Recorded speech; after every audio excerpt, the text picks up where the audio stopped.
So real quick, I want to give you guys some tips on commercial properties and how you can land them and what I found that works for us really, really well.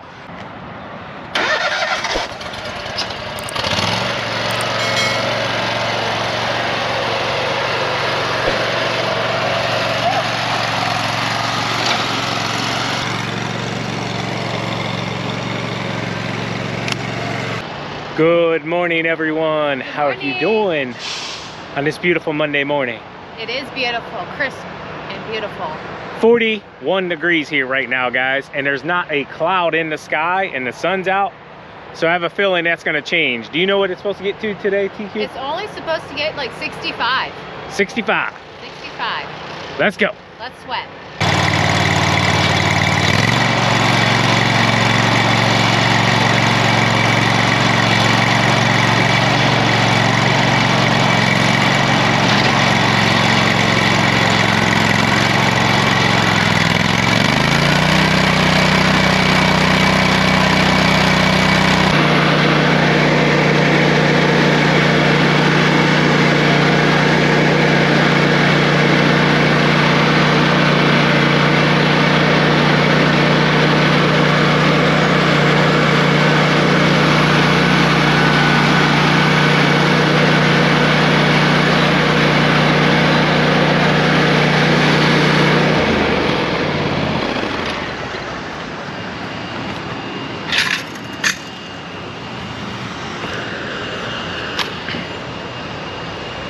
All right, guys, so let's talk commercial properties real quick while I'm picking up trash. I already got a whole bucket full.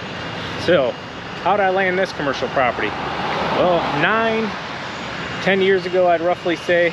It's been a long time. If you guys notice with our channel, our customers tend to stay with us a very long time. But back to what I was talking about, I walked into this place, I believe it was June or July, when I first noticed they had moved into this place. So you have to remember that time period, the economy was doing really, really bad. I'm saying it was probably 11, 12, around there, probably around 2012. The economy was really bad. This building was sitting empty and I was scouring. I was looking for businesses just opening, anything that I thought I could do a better job at than the company that was there. And believe it or not, they had a guy here mowing. I don't know who it was or whatever, but I just walked in June, July, and I said, hey, can I drop you guys off a free estimate? The girl that was in that office at the time, she said, you know, we have somebody, we're not really looking to get anything done right now, yada, yada, yada. I said, okay, is there a time period of the year whenever you guys might be looking to entertain? She said, we sign all of our subcontractors around September, October. She said, so you can come back then. So I went outside, marked it in my book, it's sitting in my F-150. So yeah, I came back end of September, early October of that year, and I walked in, same girl was sitting right there in that office.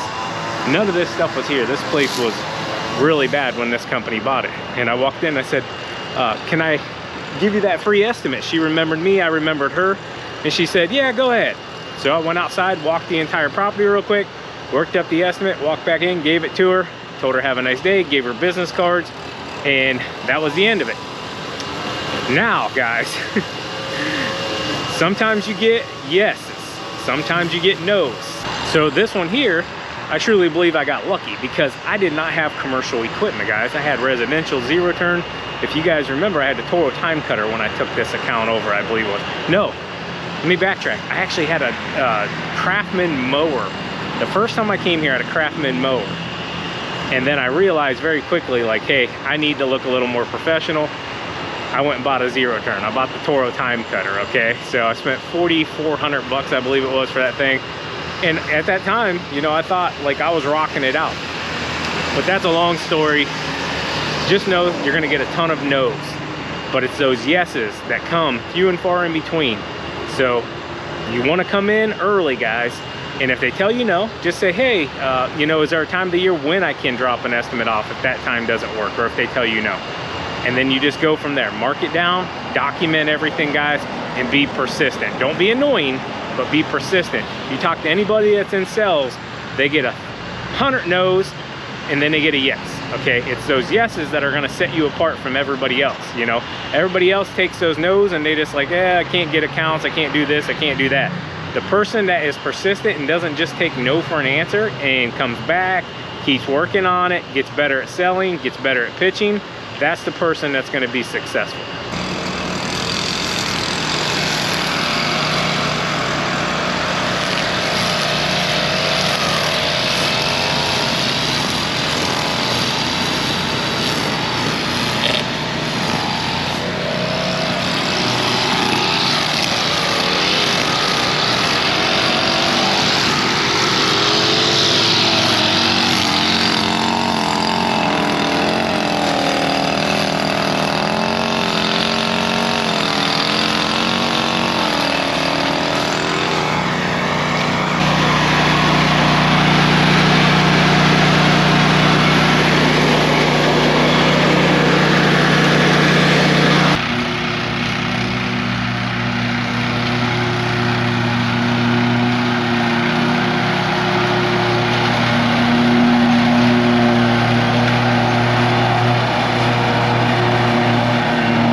All right, guys, so this is one of our top 3 commercial properties. This entire thing overall, I believe, is about 12 acres total, the entire facility. Now, every year this company gets bigger, and as you can see down here, I'll show you in one second when we go look at Tyler Mowing, their parking now has expanded into the grass property out back here.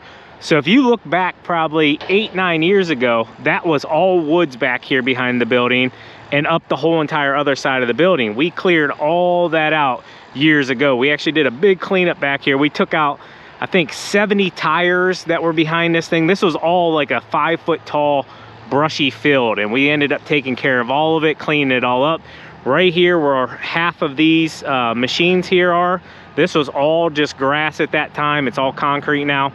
So real quick, I want to give you guys some tips on commercial properties and how you can land them, and what I found that works for us really, really well. How do you get a commercial property? One, you got to have an online presence, okay? And it has to look very professional. That's going to help you a ton. Moving on to our next account. Let's continue on, guys. So you want to look professional whenever you go in there, or the best you possibly can. I understand everybody are at different points in their lives and different financial situations. Just try to be the best. Clean shaven, or at least clean your beard up a little bit. Make sure you go in there with your hair done or a nice hat on. Make sure you're presenting your company with some kind of logo. So your professionalism is going to sit you above the next person coming in. And like I've already stated, don't be afraid to walk into these companies in the early months, the August, September, October, November, December. Go in year round. You're just gathering information, documenting it, even if you get a no, and then you're going to follow up with that, okay? Best way to have any kind of sales is whenever you go in there, you're simply trying to resolve a customer's issues or a customer's problem. And if you can do that, guys, it sells itself.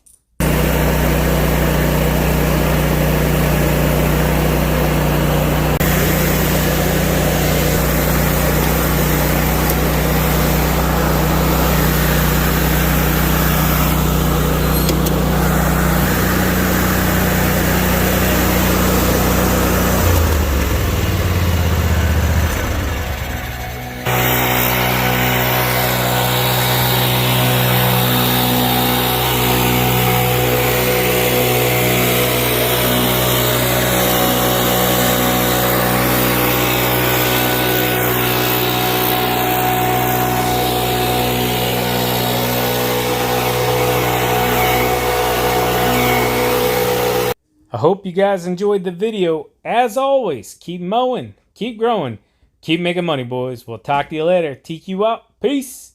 Bye.